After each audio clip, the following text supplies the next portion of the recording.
Lagi daripada Doladi ya. Cuci bersih-bersih ya.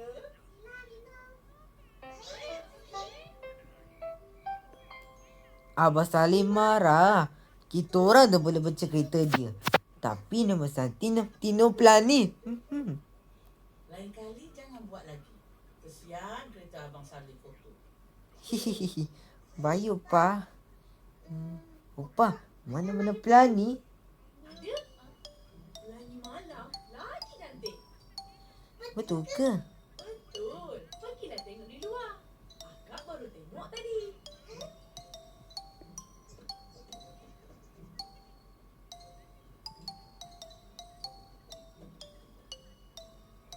Mana Plani tu?